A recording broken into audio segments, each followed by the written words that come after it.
The lantern light caught the edge of something pale beneath the barn, and Vernon Irving nearly walked past it before his exhausted mind registered what he was seeing.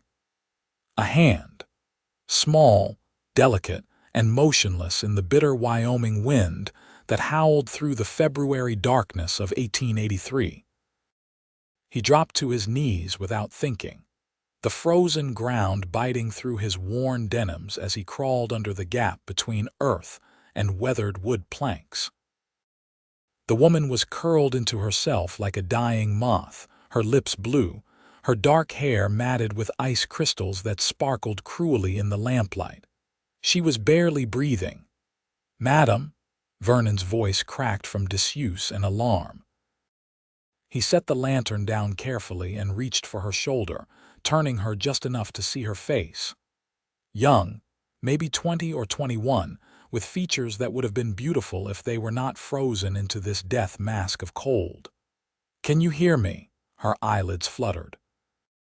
Brown eyes, unfocused and glazed with hypothermia, tried to find his face in the darkness. Her lips moved, and he had to lean close to hear the whisper that came out on a cloud of frost. "I'm sorry." The words hit him harder than they should have. Sorry.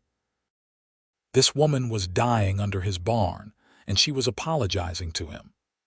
Vernon Irving had seen a lot in his 32 years, had fought in range wars, had buried his parents and a brother, had learned that the Wyoming territory was as unforgiving as any place on God's green earth.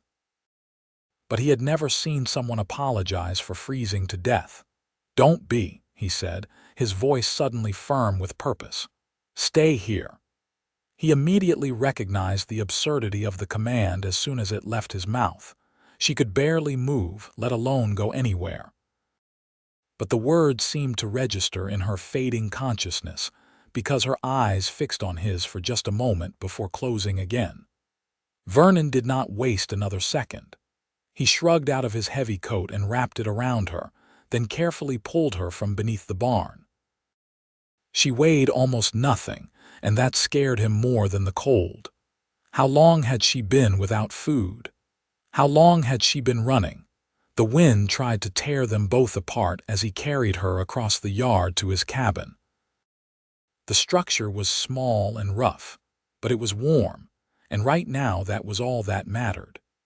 He kicked the door open and brought her inside, laying her down on his bed near the potbelly stove that still glowed with embers from the evening fire.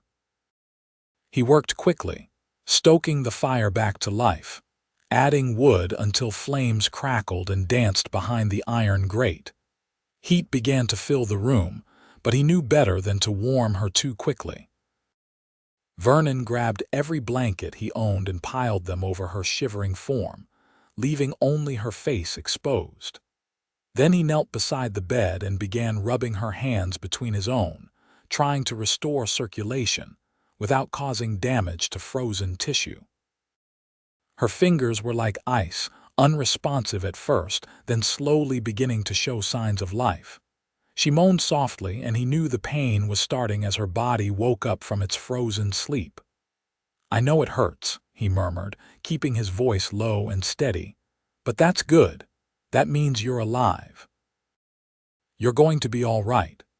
He had no idea if that was true, but he said it anyway. The wind screamed outside, rattling the shutters, reminding him how close she had come to becoming just another winter casualty. The Wyoming winters killed cattle, horses, and people with equal indifference. He had found her just in time, or perhaps she had found him.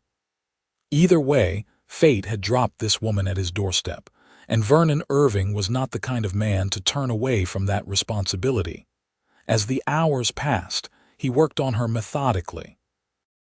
He warmed water on the stove and used damp cloths to clean the dirt and ice from her face and hands.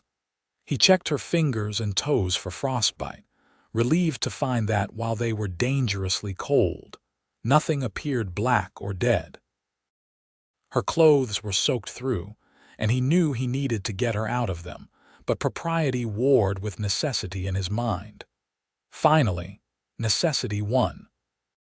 He turned his back and worked as quickly and respectfully as possible, replacing her frozen garments with one of his own clean flannel shirts and leaving her modesty intact beneath the pile of blankets. Dawn was breaking gray and cold through the window when she finally opened her eyes again. This time they were clearer, more focused, though confusion and fear swam in their depths. Vernon was sitting in his chair by the stove, watching her, a cup of coffee growing cold in his hands. He had not slept, could not sleep. Every time he had started to drift off, he had jerked awake with the irrational fear that she would stop breathing. "Where am I?" Her voice was rough, barely more than a whisper. "My cabin, about 15 miles west of Fort Sumner, Wyoming." He set down his coffee and stood, moving slowly so as not to startle her. "I'm Vernon Irving. I found you under my barn last night. You were freezing." She closed her eyes as if the memory was painful. "I remember. I thought I was going to die there." "You nearly did." He poured fresh water from the kettle into a tin cup and brought it to her. "Can you sit up? You need to drink." She struggled to push herself upright, and he helped her, propping pillows behind her back. His pillows, his bed. It felt strange to see a woman in his space after so many years alone. She took the cup with trembling hands and sipped carefully. The water seemed to revive her somewhat, bringing color back to her cheeks. "Thank you," she said, meeting his eyes. "You saved my life." Vernon shook his head. "Don't thank me yet. We need to make sure you keep it. What's your name?" A hesitation, brief, but he noticed it. Sarah Fletcher." "Well, Sarah Fletcher, what were you doing under my barn in the middle of a February blizzard?" The fear returned to her eyes, and she looked down at the cup in her hands. "Running." "From what? From who?"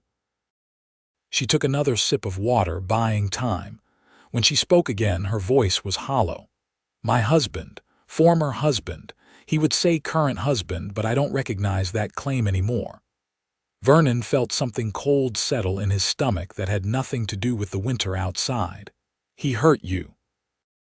It was not a question. Sarah nodded, still not looking at him. "For 3 years. We lived in Laramie City. He was respectable, owned a store, knew all the right people. Nobody would have believed me if I had told them what he did behind closed doors, so I stopped trying to tell them. And 2 weeks ago I ran. He's looking for you." "Yes." Her hands tightened on the cup until her knuckles went white. "He'll kill me if he finds me. He told me as much, said I belonged to him, and if he could not have me, nobody would." Vernon walked back to the stove, his mind working through the implications. Wyoming was still a territory, still operating under territorial law, which meant certain protections existed that might not have in other places.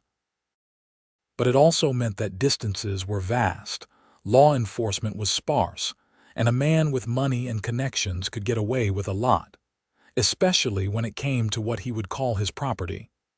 "How did you end up here?" he asked, turning back to face her. "I've been traveling on foot mostly, catching rides when I could. I had a little money I had hidden away, but it ran out days ago. I was trying to make it to Montana Territory, thought maybe I could disappear up there, find work in one of the mining towns. But the storm came up so fast yesterday. I saw your barn and thought I could shelter there for the night, get warm, then move on before you noticed." She finally looked up at him, and he saw tears gathering in her eyes. "I didn't mean to intrude. I didn't mean to be a burden. I'm sorry." "Stop apologizing." Vernon surprised himself with the firmness in his voice. "You're not a burden. You're a person who needed help, and I'm glad I found you when I did. As for moving on, you're not going anywhere until you're stronger and the weather clears. After that, we'll figure something out." "You don't understand," Sarah said, shaking her head. "Curtis, my husband, he has money. He can hire men to track me. If they find me here, they'll hurt you too. I can't put you in danger like that." Vernon walked over to the window and looked out at his land. Snow stretched in every direction, broken only by the dark shapes of his barn and outbuildings. He had built this place with his own hands, carved it out of nothing after the war. It was not much, but it was his, and he had defended it before. He would defend it again if necessary. "Let them come," he said quietly. "This is my land. I'll protect what's mine." He did not say that he was already starting to think of her as part of what was his to protect. That thought came unbidden and unexpected, and he pushed it away. She was vulnerable, traumatized, and in need of help. He could not complicate that with feelings that had no business existing after less than a day. But something about her had already worked its way under his skin. Maybe it was the way she had apologized even while dying. Maybe it was the courage it took to run in the first place. Or maybe it was simply that his cabin had felt empty for too long. Sarah was quiet for a long moment, studying him with those dark eyes. "Why are you helping me?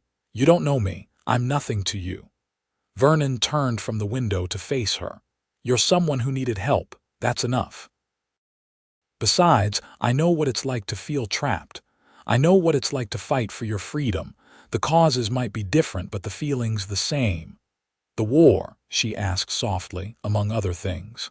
He did not elaborate. Some memories were better left buried. "Are you hungry?" "I need to check on my horses, but I can make you something to eat first." "I can wait. See to your animals, I'll be all right." Vernon pulled his coat back on, noticing for the first time that it still smelled faintly of her. A mix of fear, sweat, and something floral that must have been soap from better days. He stepped out into the cold morning and immediately felt the bite of wind that had nearly killed her. The storm had passed, leaving behind a landscape of white and gray. His 3 horses nickered at him from the barn, annoyed at the delay in their breakfast routine. He fed them, checked their water, and found himself moving faster than usual, eager to get back to the cabin. When he returned, Sarah had fallen asleep again, her breathing deep and even. Good. Sleep was healing. He set about making breakfast quietly, frying salt pork and potatoes in his cast iron skillet, making fresh coffee, baking biscuits in the Dutch oven. The domestic routine felt different with her presence in the room. Less lonely. He had not realized how much he talked to himself until he found himself wanting to talk to her instead. She woke to the smell of food, and he watched her eyes go wide with hunger. He prepared a plate for her, not too much because he did not want to make her sick, and she ate slowly, deliberately, as if forcing herself not to wolf it down. "This is delicious," she said between careful bites. "Thank you. It's just plain cooking. It's the best meal I have had in weeks."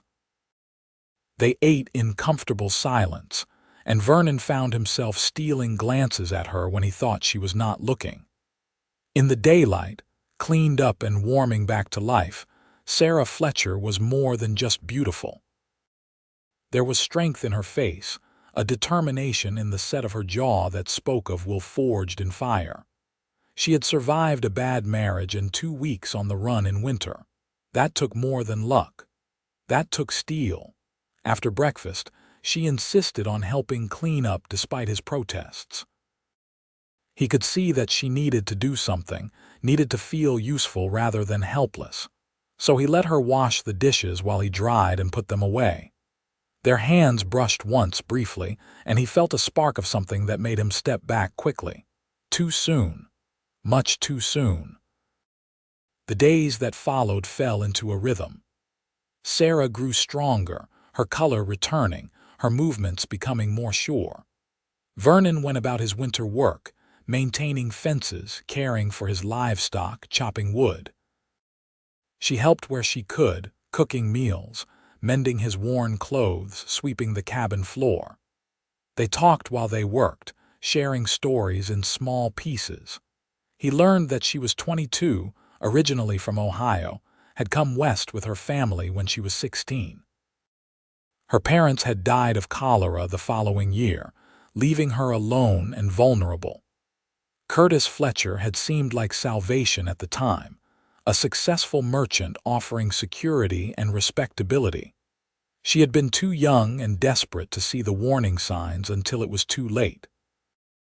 Vernon shared less about himself, but what he did share was true.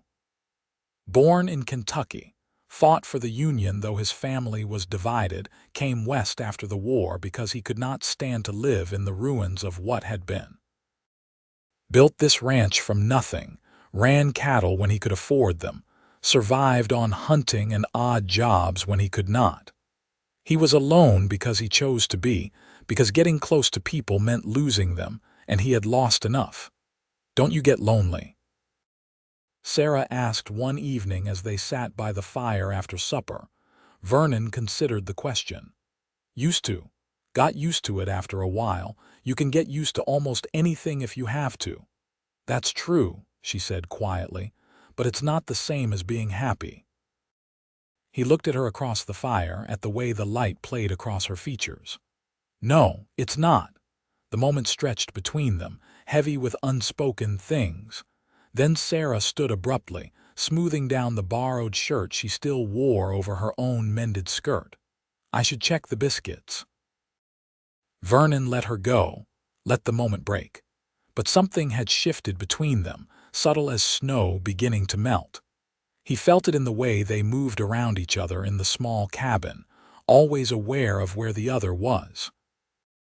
He felt it in the way she smiled when he came in from the cold, in the way his heart lifted when he saw smoke from the chimney knowing she was inside waiting.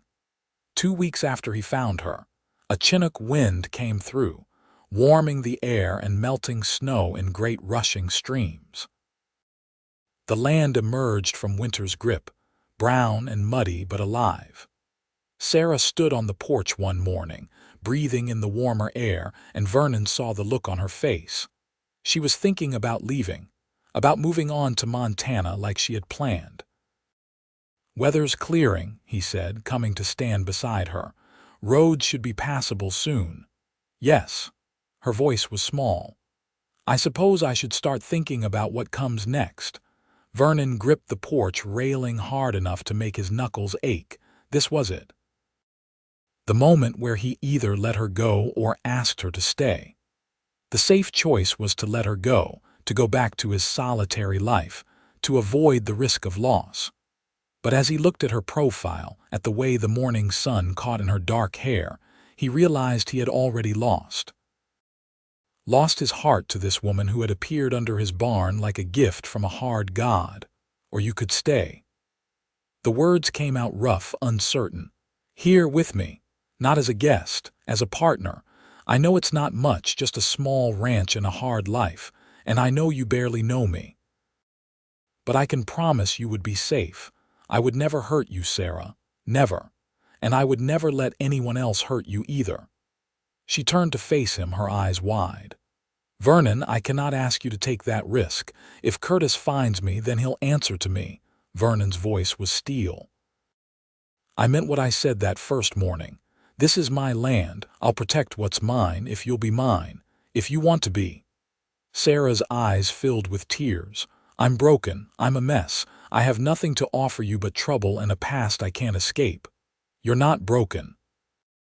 Vernon reached out slowly, giving her time to pull away, and cupped her face in his calloused hand. You're a survivor. You're strong and brave, and you make this cabin feel like a home instead of just a place to sleep. You make me want to come inside at the end of the day. You make me laugh. Sarah Fletcher, you make me feel alive again, and I did not even realize I was dead until you showed up. The tears spilled over, running down her cheeks and over his thumb. I'm afraid, she whispered. I'm so afraid. I swore I would never let another man have power over me again. I'm not asking for power over you. I'm asking for partnership. Equal partnership. Your choices, your life, your freedom. I'm just asking if maybe you might choose to live it here. With me. For a long moment, Sarah did not move. Then she reached up and covered his hand with her own, pressing it against her cheek. I need time. I need to be sure. Can you give me that? I'll give you whatever you need. Stay as long as you want. Leave if you must. The offer stands either way. She nodded, and he let his hand drop, already missing the warmth of her skin. They stood together on the porch, watching the snow melt, watching the world come back to life. Vernon felt raw and exposed in a way he had not felt in years, but he did not regret the words. They were true. Every one of them. The weeks that followed were sweet torture. Sarah did not leave, but she did not give him an answer either. They continued their domestic routine, growing more comfortable with each other, learning each other's rhythms and habits.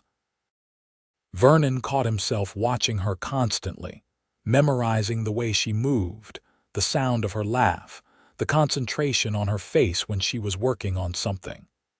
She was becoming as necessary to him as breathing, and that terrified him. One evening in late March, they were sitting together after supper, Sarah mending and Vernon working on tack repair, when she suddenly spoke. "Tell me about your family, your real family before the war." Vernon's hands stilled on the leather. "Why?" "Because you're asking me to be part of your future. I want to know your past." "Fair enough." He set down the bridle and leaned back in his chair. "My father was a horse breeder. Good one, too. Had a farm in Kentucky with some of the finest bloodlines in the state. My mother was a teacher before she married him. I had 2 brothers and a sister. The war split us right down the middle.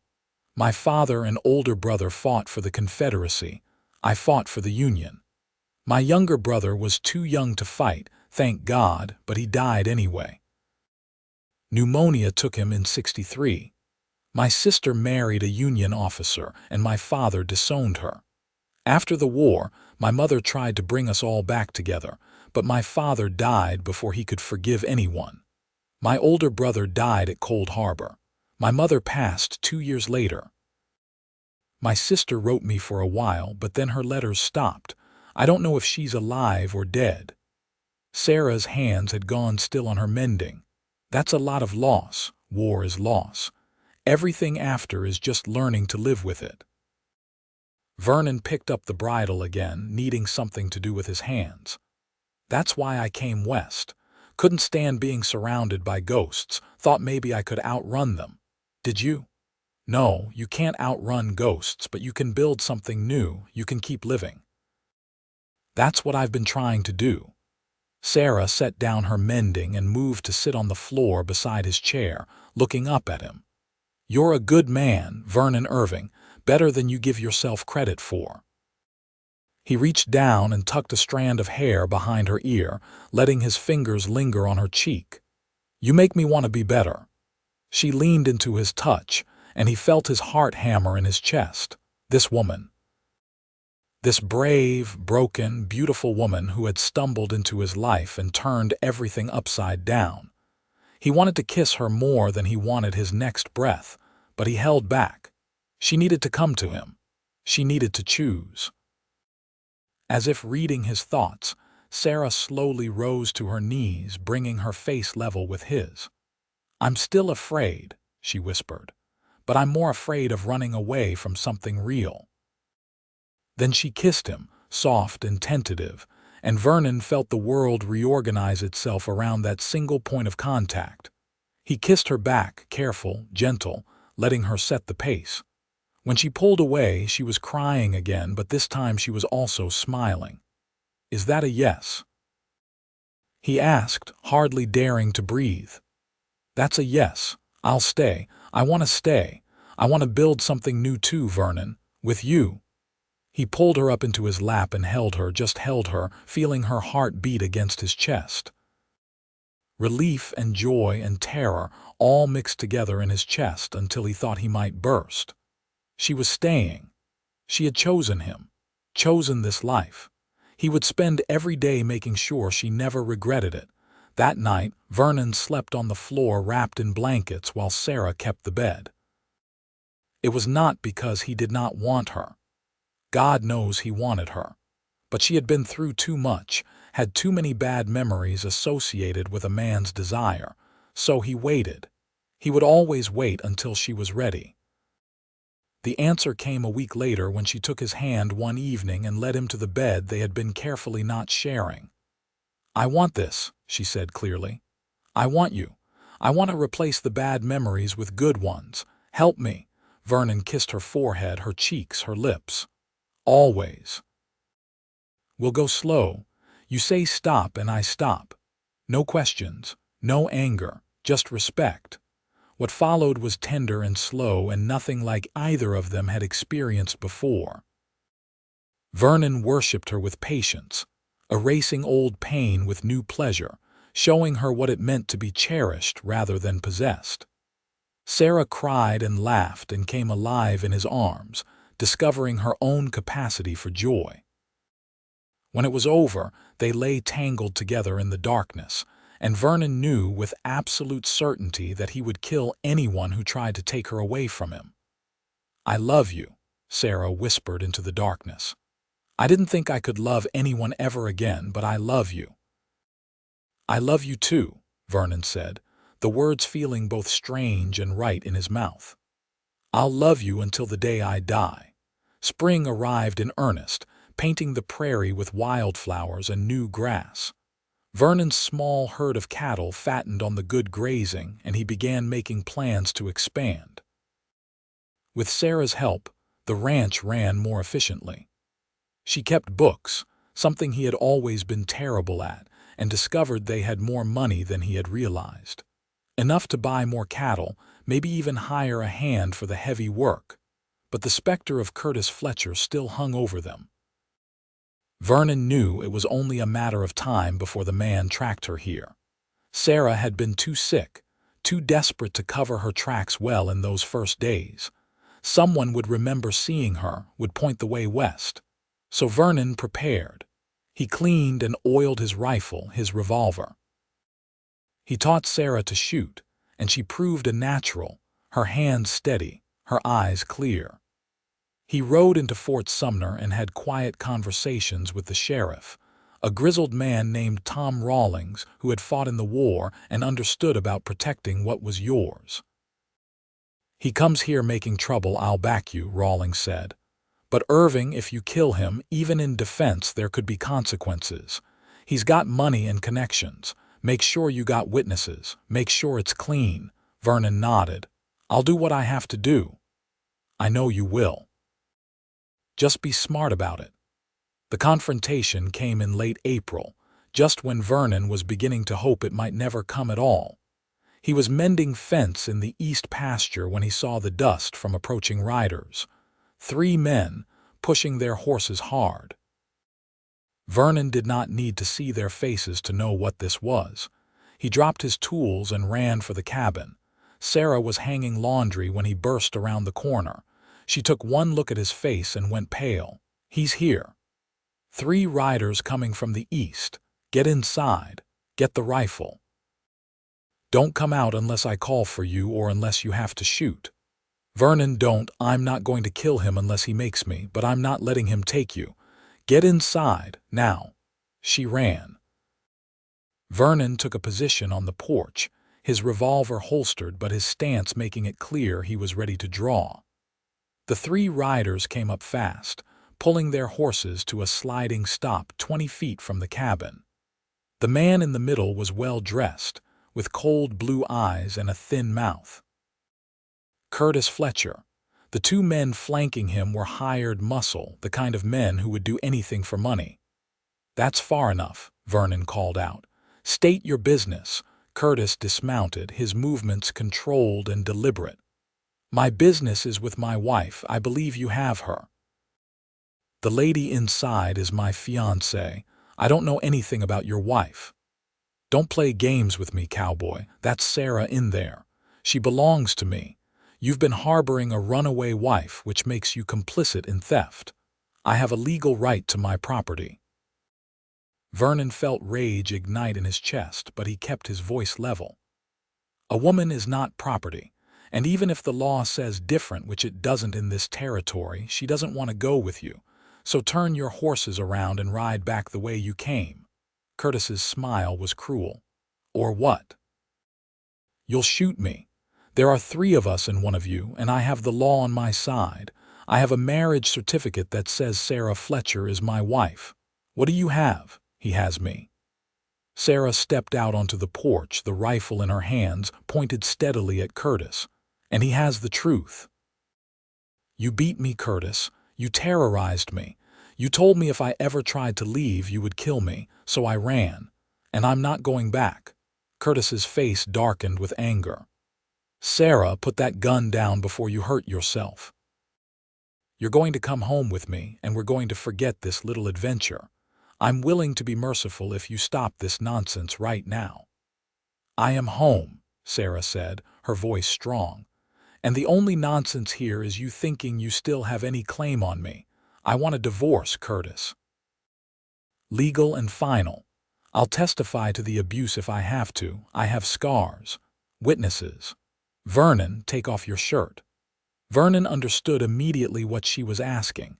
He shrugged off his shirt, revealing the web of scars across his back from the war.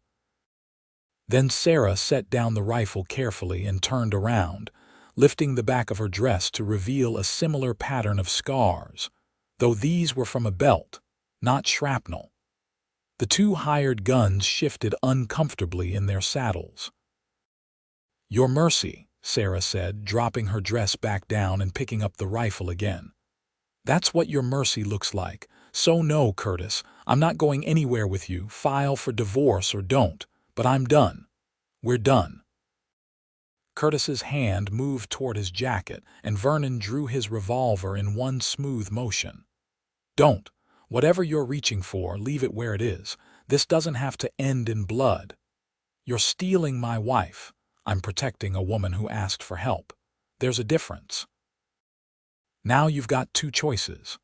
You can ride away and file for divorce on grounds of abandonment, save yourself some dignity, or you can push this, and I guarantee you'll be the one who loses. Your call." For a long moment, Curtis stood there, rage and calculation warring in his face. Then one of the hired guns spoke up. "Mr. Fletcher, this ain't what you hired us for. You said we were tracking down a runaway wife, making sure she came home safe. You didn't say nothing about scars or beating. That changes things." "I pay you to do what I tell you," Curtis snapped. "You pay us to ride and enforce, not to drag an abused woman back to more abuse. That's where I draw the line." The man looked at Vernon. "We're leaving. Mr. Fletcher, you can come with us or you can stay, but we're done here." The second hired gun nodded his agreement. Curtis looked between them, then at Vernon and Sarah, and finally seemed to realize he was beaten. "This isn't over," he said, his voice shaking with fury. "I'll ruin you both. I'll tell everyone what she is, what you are." "Tell whoever you want," Vernon said. "Won't change the facts. She's not going back to you. Ever." Curtis remounted his horse, jerking the reins hard enough to make the animal toss its head. "You'll regret this, both of you." "Only regret I have is not finding her sooner," Vernon said. "Get off my land." The three men rode away, Curtis between the two hired guns who now seemed more like guards than allies. Vernon did not holster his weapon until they were out of sight. Then he turned to Sarah, who was shaking so badly the rifle barrel was wavering. He took the gun from her gently and pulled her into his arms. "It's over," he murmured into her hair. "You were so brave, so strong. It's over." "He'll try something else," Sarah said, her voice muffled against his chest. "He won't let this go. Maybe, probably, but we'll face it together." "You're not alone anymore, Sarah. You'll never be alone again." They stood there on the porch for a long time, holding each other, letting the adrenaline fade. Vernon's mind was already working through contingencies. He would ride into town tomorrow, make sure Sheriff Rawlings knew what had happened, get it on record. He would talk to a lawyer about divorce proceedings, see what protections existed for Sarah. He would be vigilant, watchful, ready. But for now, he just held her and let her shake. That evening, Vernon rode to town and found Sheriff Rawlings at his office. He laid out the whole confrontation, including the scars and the threats. Rawlings listened carefully, making notes. "You did good, Irving. Handled it clean. I'll send a wire to Laramie City, make some inquiries about this Curtis Fletcher. If he's got a pattern of this kind of behavior, might be we can build a case that makes a divorce easier. Meanwhile, I'll keep an eye out. He sends more men your way, I'll know about it. Appreciate it, Tom. How's the lady doing? Vernon thought about Sarah, about the fear in her eyes and the steel in her spine. She's a fighter. She'll be all right. Good. You planning to make an honest woman of her? Planning to make her my wife, if that's what you mean. Soon as we can get her legally free. Rawlings nodded. I'll do what I can to speed that along. Territory's got some progressive laws about women's rights. We might be able to use that. Vernon rode home in the twilight, finding Sarah waiting on the porch. She came down the steps to meet him, and he dismounted, pulling her close. Sheriff's going to help, he said. We're going to get you free of him, legal and proper. Then we're going to get married, if you still want to. I want to, Sarah said fiercely. I want to be your wife. I want to build a life with you. I want everything we talked about. Then you'll have it. I promise. Over the next weeks, Sarah and Vernon fell into a new rhythm, this one touched with joy rather than caution.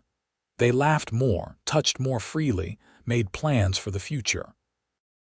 Sarah proved to have a head for business, suggesting improvements to the ranch that Vernon never would have thought of. She proposed they diversify, maybe raise some chickens for eggs, plant a larger garden for vegetables they could sell in town. Vernon listened and implemented, watching his small operation grow into something more substantial. News came from Sheriff Rawlings in late May. Curtis Fletcher had a reputation in Laramie City, though it was kept quiet. 2 previous wives, both of whom had died in suspicious circumstances. The current investigation had not turned up proof of murder, but it had turned up enough evidence of violence that a territorial judge had agreed to grant Sarah a divorce on grounds of extreme cruelty and abandonment of marital duties.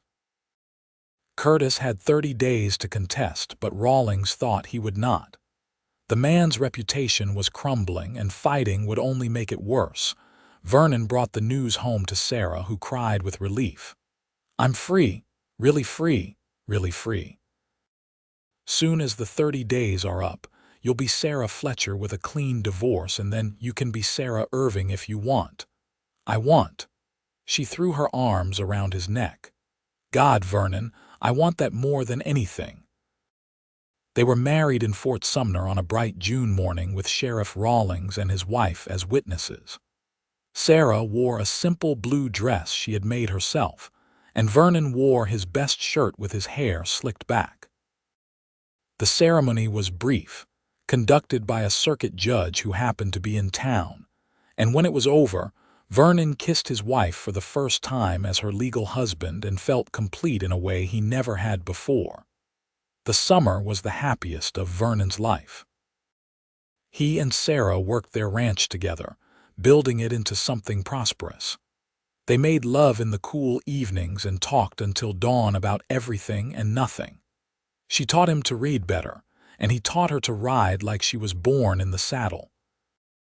They went to town together on Saturdays, and Vernon felt proud walking beside her, seeing the respect in people's eyes when they looked at his wife. In late August, Sarah began feeling sick in the mornings. Vernon fretted until she laughingly told him what it meant. A baby. They were going to have a baby. Vernon picked her up and spun her around, laughing like a kid himself, already imagining a tiny person with Sarah's eyes and his stubbornness. The pregnancy was easy, and Sarah bloomed with it. Her belly grew round, and Vernon found himself talking to it at night, telling the baby about the ranch, about the horses, about how much he loved its mother. Sarah would laugh and run her fingers through his hair, content and peaceful in a way she said she had never been.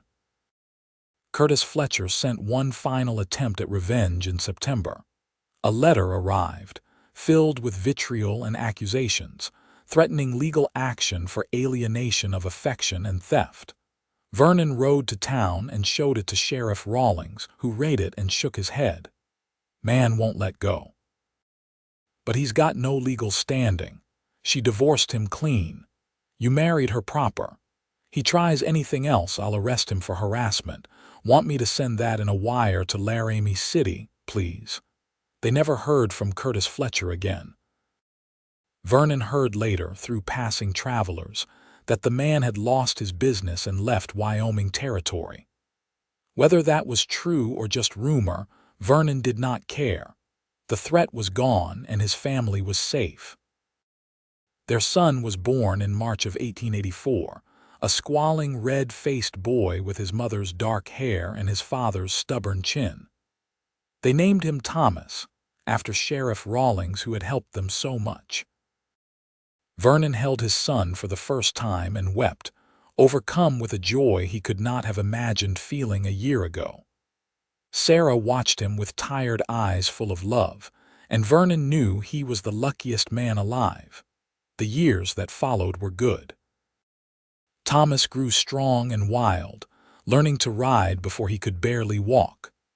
Sarah gave birth to a daughter 2 years later, a quiet girl they named Elizabeth after Vernon's mother. The ranch prospered, and Vernon hired 2 hands to help with the work. He built additions onto the cabin, turning it into a proper house with multiple rooms. Sarah planted roses by the porch and made curtains for all the windows on cold winter nights. Vernon would sometimes remember finding Sarah under his barn, frozen and desperate and apologizing for existing. Then he would look around at his warm home, at his wife reading by the fire, at his children playing on the floor, and marvel at how a single moment could change everything. One decision to look under the barn, one decision to bring her inside, one decision to ask her to stay. "What are you thinking about?" Sarah asked one such evening, looking up from her book. Vernon smiled at her. "Just remembering the night I found you." Sarah set down her book and came to sit beside him, taking his hand. "The night you saved me." "The night you saved me," Vernon corrected. "I was just existing before you, going through motions. You gave me a reason to live again." "We saved each other then," Sarah said, leaning her head on his shoulder. "That seems fair, more than fair, perfect." They sat together watching their children play, watching the fire burn, secure in the knowledge that they had built something lasting from that frozen, desperate night. Sarah had come to him broken, and he had helped her heal.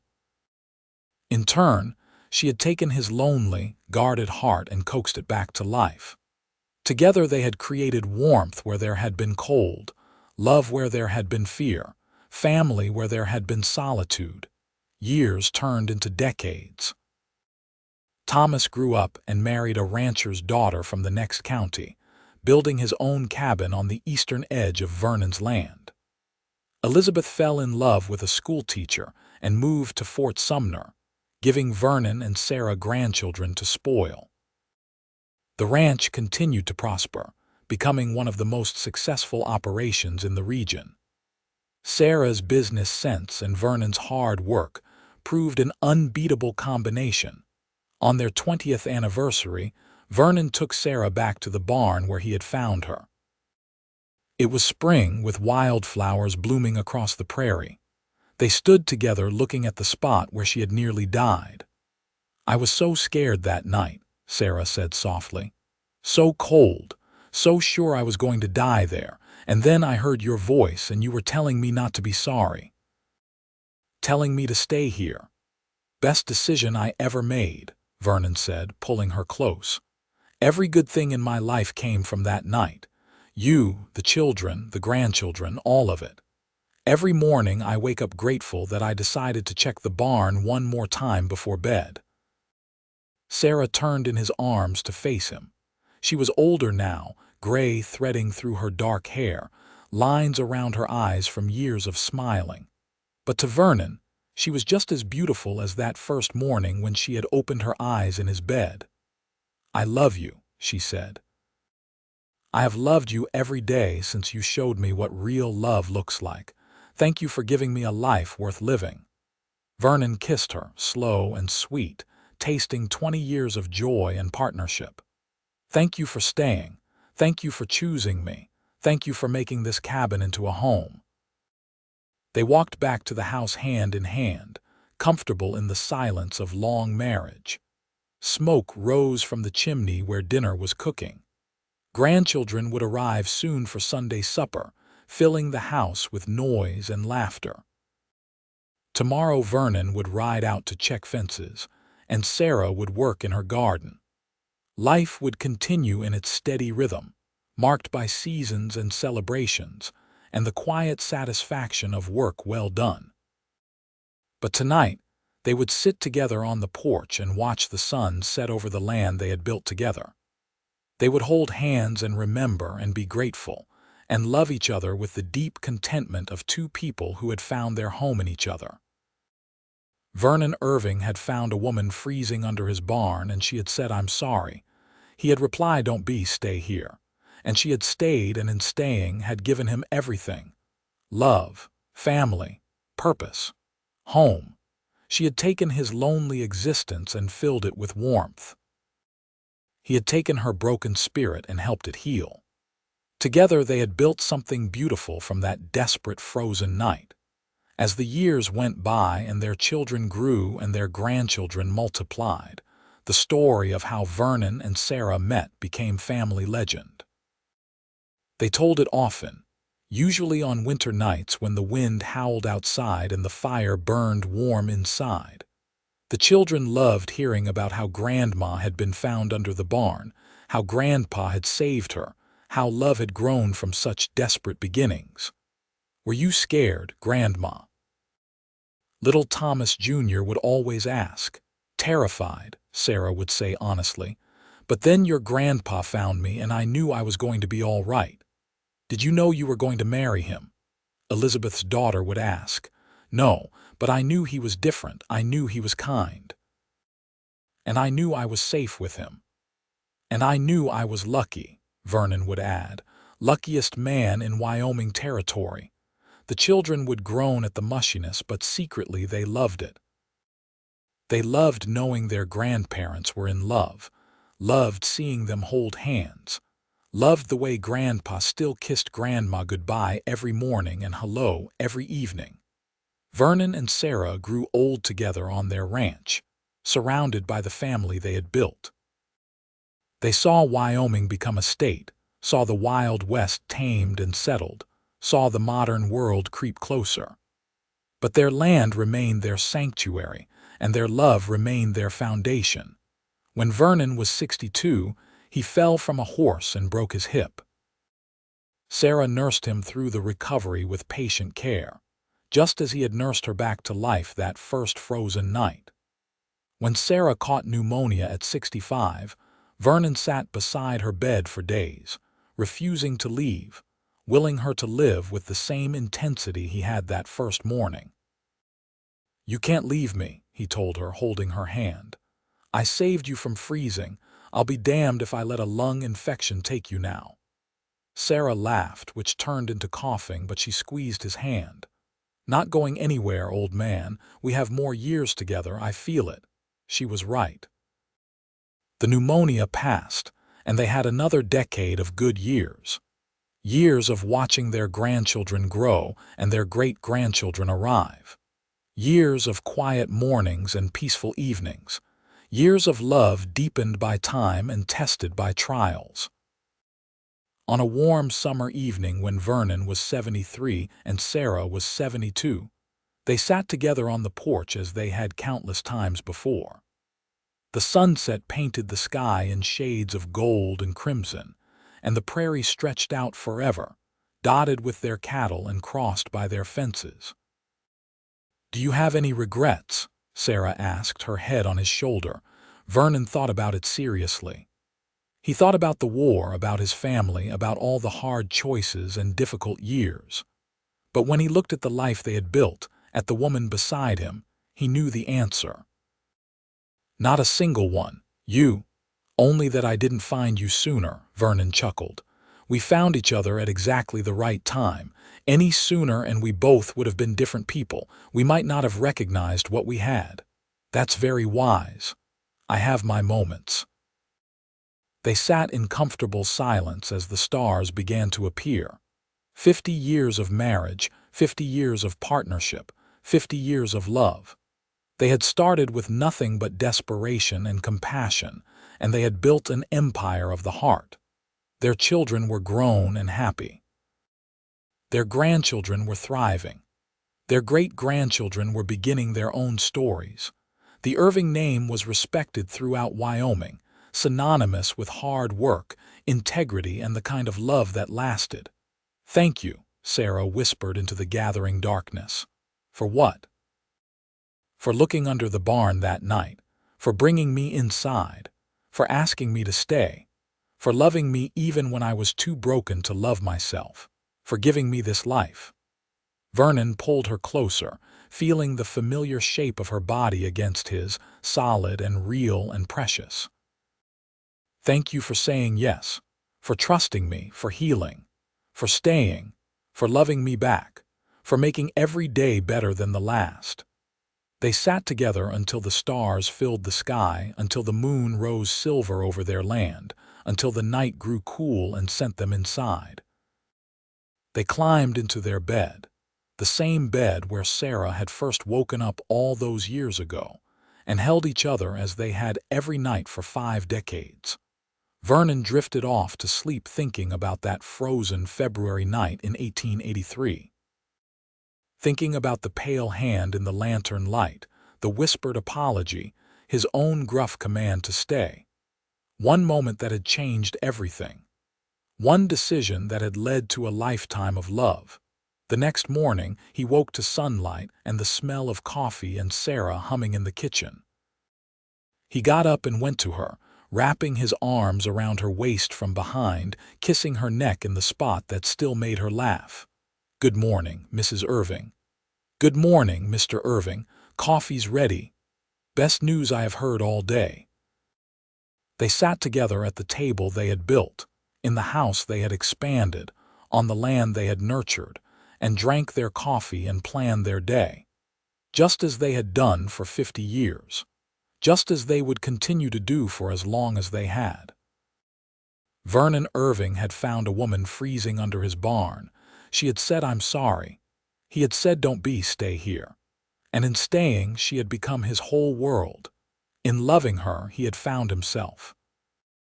In building a life together, they had created something that would outlast them both. A legacy of love and family and home that would ripple through generations.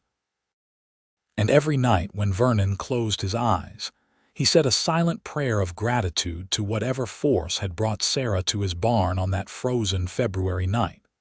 Whatever deity or fate or pure dumb luck had given him the greatest gift of his life. He had asked her to stay, and she had stayed, and in staying, she had given him everything that mattered.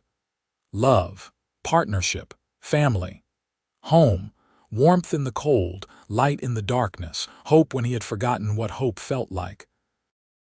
The years continued to pass with the steady rhythm of seasons, each bringing its own joys and challenges. Vernon and Sarah faced them all together, weathering droughts and harsh winters, celebrating births and mourning deaths, always side by side, always partners in the truest sense of the word. Their ranch became a gathering place for the family, the heart of an ever-expanding clan. Every holiday brought the house to bursting with children and grandchildren and great-grandchildren. Sarah presided over these gatherings with quiet grace, making sure everyone was fed and happy. Vernon told stories, bouncing great-grandchildren on his knee, passing down the history of the land and the family. On their 60th anniversary, the whole family threw them a celebration in Fort Sumner. The town hall was decorated with flowers and bunting, and it seemed like half the county turned out. People gave speeches about Vernon's contribution to the community, about Sarah's charity work and kindness. But the most moving moment came when their eldest grandson stood up and simply said, "They taught us what love looks like. They showed us that marriage is partnership. They proved that where you start doesn't matter as much as where you end up. Thank you, Grandma and Grandpa, for showing us the way." Vernon and Sarah both cried, surrounded by the people they loved, overwhelmed by the life they had built from such desperate beginnings. When Vernon was 78, his heart began to fail. He knew it was coming, could feel himself slowing down, growing weaker. But he was not afraid. He had lived a good life, a full life, surrounded by love. He had no regrets. Sarah nursed him through the decline with the same fierce determination she had shown for everything else in their life together. She sat by his bed, held his hand, talked to him about their life, their memories, their love. "I don't want to leave you," Vernon said one quiet morning when his breathing was labored and his strength was fading. "I know," Sarah said, tears streaming down her face, "but it's all right. We've had 55 years together. That's more than most people get. That's more than I ever dreamed I would have. Not enough. Never enough. I could live 1,000 years with you and it wouldn't be enough." Sarah kissed his forehead, his cheeks, his lips. "Then I'll see you again. When my time comes, we'll find each other just like we did before. You'll be waiting for me." "Always," Vernon whispered. "I'll always wait for you." He passed peacefully that afternoon, surrounded by his family, Sarah holding his hand. His last word was her name, spoken with all the love of 55 years. The funeral was one of the largest Fort Sumner had ever seen. Vernon Irving had been respected, beloved even, and people came from all over Wyoming to pay their respects. But Sarah barely noticed. Her world had narrowed to the grief of losing the man who had saved her life, and then filled it with joy. She lived another 7 years after Vernon's death. Years she spent surrounded by family, still sharp, still capable, still fierce in her love for her children and grandchildren. But everyone could see that part of her had gone with Vernon, that she was just waiting until she could join him.